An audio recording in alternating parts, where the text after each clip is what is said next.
Now, in chapter 15, we're going to get into kind of the first system that's individually based, and that's competency-based pay. And this can also be called skill-based pay, as later in the chapter explains. It depends on the kinds of jobs that you're creating this kind of system for as to how you want to call it. So competencies have lots and lots of definitions. They have lots of definitions for people in organizations who are using competencies to determine pay. They also have a lot of definitions for researchers who research competencies. But some of the most common definitions are related to knowledge that you gain through education or experience, specific skills that you have knowledge or you know how to do something in a particular situation or for a particular task, behaviors which are the application of the skills and knowledge in work-related situations. And then personal characteristics. These are things like motives, disposition, attitudes, values, self-image. You can imagine this like when we give people tests about their personality, for example. That would be a personal characteristic. Knowledge, skills, and behaviors are well established in the literature. They're also well established in organizations as ways of measuring people's competencies or skills. Personal characteristics are a little bit iffy, and honestly, if organizations they should probably avoid personal characteristics. There are a few issues with them. One, these things can change over time, and the change over time doesn't have anything to do necessarily with whether the person can use it in a job or if it's even job related. So you can think about motivation. We can have employees who are very highly motivated, and then we can also have employees who are not highly motivated. And they could be that way generally, but they can also be that way on specific days, depending on what is going on in their lives, what's going on at work, that sort of thing. So it's something that varies a lot and may or may not have anything to do with work. Another problem is they're very hard to measure. We have, and I'll talk about this when we get to validity, we have ways of measuring these things, but they're not perfect measures because personal characteristics are not tangible things that we can see. So we have an idea of how we think these work, like a personality. But you can even think with personality, you've probably seen many different theories about personality, and none of them is necessarily right or wrong per se. They're just different ways of organizing what we know about people's personalities. Probably the most important reason, and the one that I would recommend for organizations not using personal characteristics if they can avoid it, is that these can create potential legal problems, especially in terms of employees perceiving these as discriminatory. And we know this historically. For example, there are many tests like personality tests, honesty tests, where there may be different scores for different groups of people that have nothing to do with how they can do their job or even that characteristic per se. It's just the way the characteristic or the personal characteristic got defined in the literature, but also because the measures are not very good and they can be based on lots of different theories. Employees have a very good case in court then to say that this isn't a real personal characteristic and it doesn't necessarily relate to the job. So if you can do knowledge, skills, and behaviors, those are easy to measure. We can see them on the job versus personal characteristics. Knowledge, skills, and behaviors should be used for competencies. So you can have different types of competencies. You could have general versus specific. So general would be ones that are common across different organizations. So the book gives honesty as a competency, but I would also say something like uh, um, time management, project management, that sort of thing, where lots of organizations use those kinds of skills.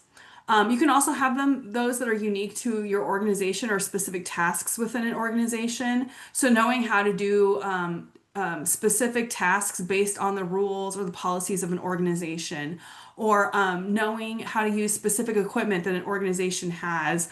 One that some of you might come into in the next few years is lots of organizations have their own artificial intelligence.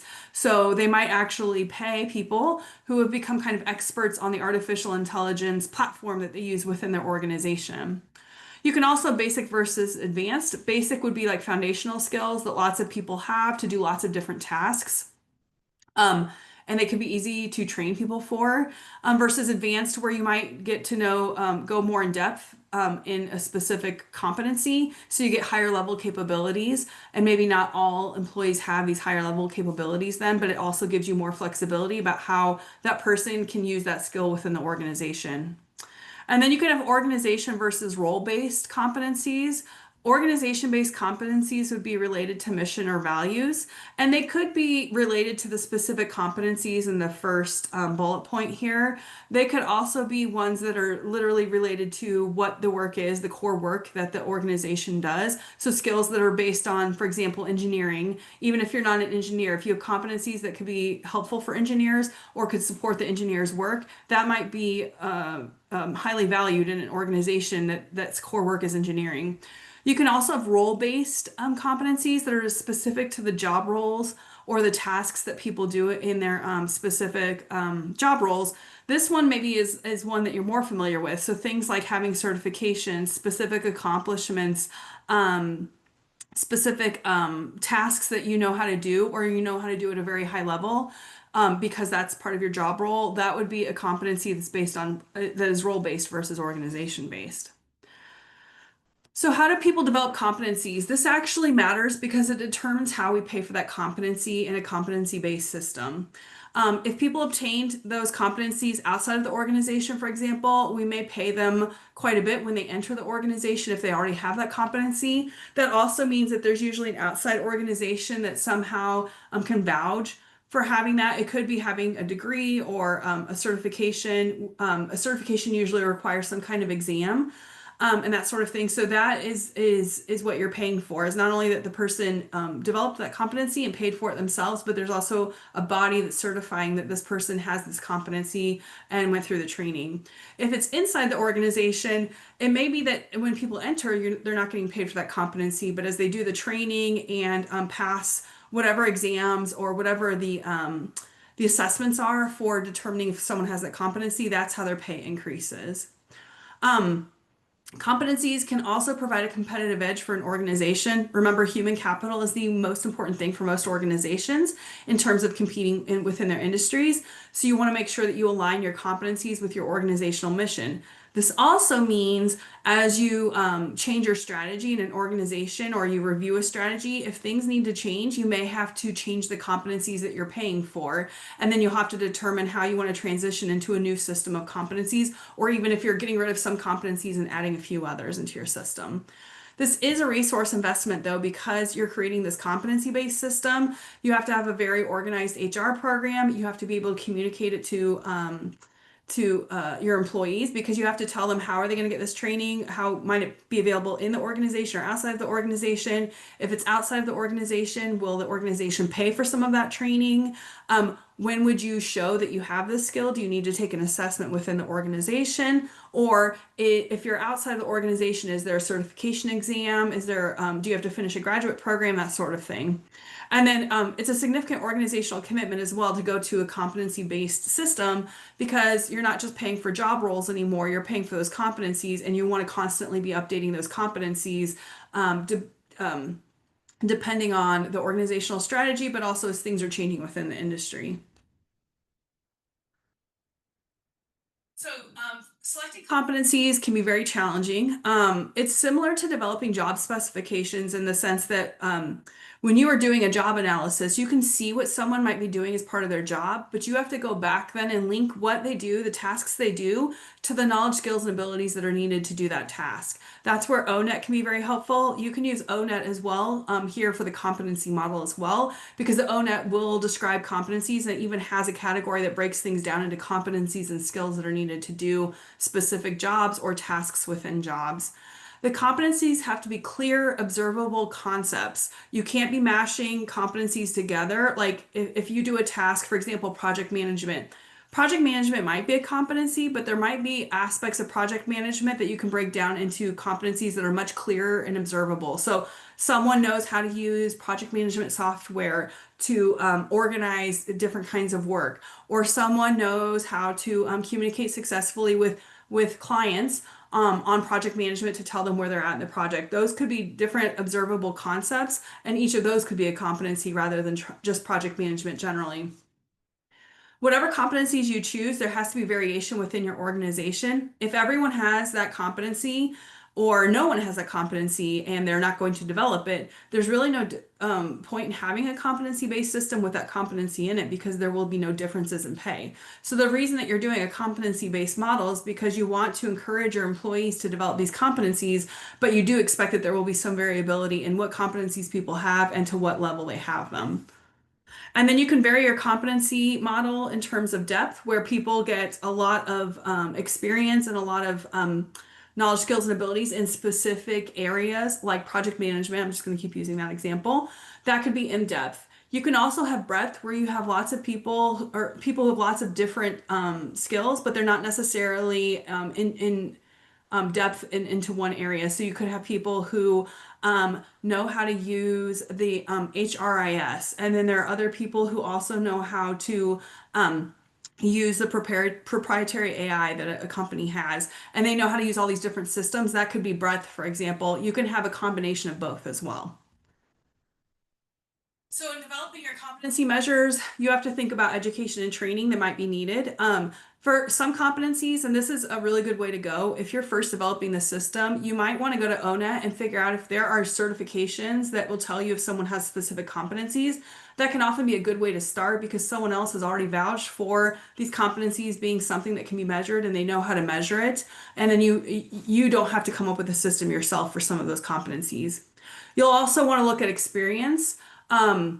You can look at breadth, a variety of related tasks. So this is very true at entry level, for example, and lower levels in the organization where you do lots and lots of different tasks, and you may learn competencies to do lots of those different tasks. You can also have depth where you get more complex tasks in the same area. This is very common for professionals or people higher up in their careers, where you have a lot of breadth maybe at the beginning of your career, and then you're going in depth with some of those competencies as your career goes on.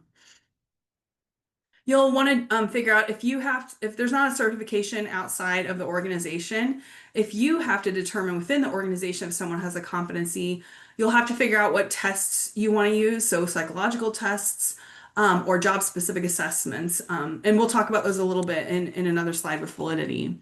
You also may want to look at behaviors that people have. What are they doing on the job that can show you that they have the competency? You also can use accomplishments, so awards, things like a certification could also be considered an accomplishment because you have to usually take some kind of test and pass it. Those could also be considered competency measures. So one big problem with competency, or especially if you are creating a system where inside the organization you have to determine if someone has a competency, is what we call validity. Validity tells us if the way that we're assessing a competency actually tells us if someone has that competency or not. So does the measure accurately assess the competency, and does the competency improve organizational outcomes? The improves organizational outcomes validity is whether this is actually related to the strategy, for example, that an organization has. If you have competencies that you're assessing that don't, then there's kind of no point to have those competencies in your system because they're not going to give you a strategic advantage over your competitors. There are four kinds of types of validity. What I would tell you is I'm going to explain what these are very briefly here. I would look these up, like Google them. AI can also help you differentiate them and give you examples for these. I teach these in other classes, and AI does a really good job of differentiating them. I've also made worksheets where I give my students examples in other classes. So if that's something that you would want to do to test yourself on these kinds of validity, that would be really helpful. One good or bad thing for you all is you need to know what these kinds of validity are because you'll get reports from professionals, usually things like industrial organizational psychologists who can test these kinds of validity. You may never have to do the testing yourself, but you do need to be cognizant and aware of what they are. So the first kind is face validity. This is the easiest kind of validity, I think, to determine, and it's really just common sense. Does this measure or assessment look like something that measures the competency we say it's measuring? So for example, if you wanted, going back to some examples I've already used, if you wanted to show that employees knew how to use a proprietary artificial intelligence system that your company has, one way that you could do this is your assessment could be you give them a task to do using the AI and see if they know how to use it. That probably has really high face validity. That's exactly how you're going to use the AI probably at work, especially if it's a task that you're expecting people to use AI for, and therefore that makes common sense that you would ask people to do that to show they know how to use that AI. Criterion-related validity is based on performance measures. Criterion in psychology simply means an outcome. So here you often compare this to performance measures. So maybe Maybe one of your competencies is project management. A criterion related validity might be whether projects that you've managed have been successful. Or it could even be, did you successfully account for all of the people and tasks that had to be done within a project on the project management software so that everyone was able to use it and organize or see where they're at within the project. There's lots of different kinds of criterion related validity that you can use, but these are very defensible in court in the sense that they're related to the outcomes that you're expecting at work for people having these competencies. Content and construct validity are somewhat similar, but I'm going to tell you the main difference, and the book does not do a very good job of differentiating these. Content validity are behaviors that you can demonstrate on the job. So they're things that people can do that you can see that they know how to do that or use that competency. So this could be things like using project management software or using AI. These are not, by the way, mutually exclusive. You can have different kinds of validity for the same assessment. Construct validity, a construct in psychology is something that's usually in your head, it's cognitive. We can't see it, but we have theories about how we think it's organized. So construct validity is a theoretical relationship. It's a cognitive construct, and we're measuring it usually with some kind of test, although we could have people do things where we think that construct comes out. So a really good example would be a personality test. That is a construct validity.